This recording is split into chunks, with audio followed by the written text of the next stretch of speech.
வந்து அந்த ஆட்டோவில் உட்காந்துருக்குறாங்க. உட்காந்து 10 நிமிஷத்துல அவருக்கு பிளட் வாமிட் வந்துருக்குதுங்க. அப்பவே வீட்டுக்கு வந்து அழுதுன்னு சொன்னாரு. ஆனா எங்களுக்கு எல்லாருக்கும் தெரியும் ஆகஸ்ட் 15ஆம் தேதி அவர் இருக்க மாட்டாரு. ஆனா நாங்க சொல்லல அவருக்கு இந்த மாதிரி விஷயம் நம்ம வீட்டுல நடக்குதுன்னு சொல்லிட்டு. சரி உடனே நாகமங்கலாத தண்ணி கொடுத்து அவருக்கு ஜெபம் பண்ணி வேளாங்கண்ணி மாதம் பூசை 3 மாதம் விடாத நானே 3 பிள்ளைகளும் மாதம் படித்தோம். அதே மாதிரி ஆகஸ்ட் 15ஆம் தேதி அவர் கொடுத்த டைம் இருந்தது. எங்க ஃபாதர்கிட்ட சின்னப்பா காலத்தில் போய் அமர்நாத் ஃபாதர்கிட்ட போய் சொன்ன எல்லா விஷயம் நடந்தது. அவர் அப்படி நடக்கணும்னு இருந்தால் ஒன்றும் முடியாதுமா, நீ திவ்ய நேரத்துக்கு முன்னாடி உட்காந்து நீ ஜெபம் பண்ணு, நீ எவ்வளோ வீட்டுக்குள்ள போய் ஜெபம் பண்ணு, நீ மரியாதை செலுத்துறது எனக்கு ஆறுதல் சொல்லி அவர் அனுப்புனாரு. என் வீட்டுக்காரர்கிட்ட வந்து அவருக்கு ஆய்வையாக கொடுக்குற நன்மையாக கொடுக்குறதுன்னு சொல்லி அவருக்கு தெரியாதுக்கோ.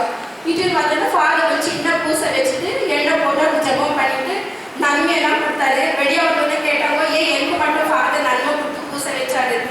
இல்லை நீங்கள் பிளட் வாமிட் எடுத்தீங்களே, அதனால எல்லாம் தோஷம் எல்லாம் இருக்கும், அதனால உங்களுக்கு நான் இந்த மாதிரி ப்ரேயர் பண்ணிட்டு உங்களுக்கு ஒன்றும் ஆகாது, நீ போன்னு சொல்லி மாதா மேலே பார்த்து கொடுத்து நானும் அவர் அனுப்பிட்டேன் வேலைக்கு. ஒரு லைன் மேலே போயிட்டாரு.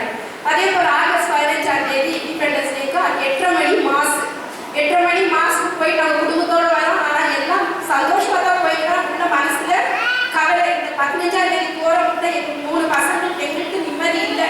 சும்மா மேற்கு தான் நாங்கள் ட்ரெஸ் பண்ணிட்டு கோயிலுக்கு போயிட்டு இருக்கோம். அன்னைக்கு இல்லை 15ஆம் தேதி கரெக்டாக 11 மணிக்கு அவருக்கு நெஞ்சு நோவு ஜாஸ்தி வந்துச்சு. எங்கள் 3வது பொண்ணு தான் இருந்துச்சு. கடைக்கு போய் நாங்கள் மட்டன் வாங்கி வருது பாதி வழியாக அவருக்கு நெஞ்சு நோவு வந்துச்சு. நாங்கள் நினச்சிக்கணும் இன்னைக்கு இவங்க என் கூட இல்லை ஆயிடுச்சு, அவ்வளோதான். ஒரு மாதா தண்ணி எடுத்து மாதாவே என் கடவுளை எனக்கு கூட 3 பிள்ளைங்க ஆட்டோ ஓட்டி கஷ்டப்பட்டு வளர்க்கிறாரு. அவரோட காலத்தை ஆசீர்வாதம் சொன்னம்மா, இன்னைக்கு என் 3 பிள்ளைங்க நல்லா சம்பாதிக்கிறாங்க. இன்னைக்கு உட்கார வச்சு நம்மளை பார்க்குறாங்க. MBA படிச்சு மாதாவுடைய தயவால இன்னைக்கு 40,000 50,000 வாங்குறாங்க. அப்போ பசங்களை எதிர்பார்க்கறதுல பசங்க ஹெல்ப் பண்ணுறாங்க. மம்மி டேடி லைஃப்ல அனுப்பாத, நாங்கள் பார்க்குறோம், நீ ஒன்றும் கஷ்டப்படுறது. மாதவர்கிட்ட டெய்லி ஜெபம் பண்ண. ஆனால் நான் டெய்லி சின்ன வேர்ட்ஸ் அதை எடுத்து படித்தா உன்னை ஆண்டவர் அழைக்கிறாருன்னு தான் வரும். அப்படி எனக்கு படித்தா உன்னை வெக்கப்பட்டு தலைவலி வைக்க மாட்டேன்னு எனக்கு வரும். அப்போ நான் சொல்லுவேன், மாதாவே இந்த வார்த்தை உண்மையான வார்த்தை, அப்படினாலும் மட்டுமல்ல ஒவ்வொரு நாளும் உன்னுடைய வார்த்தையினால் உயிர் வாழ மகனேன்னு சொல்லிக்கிறேன்.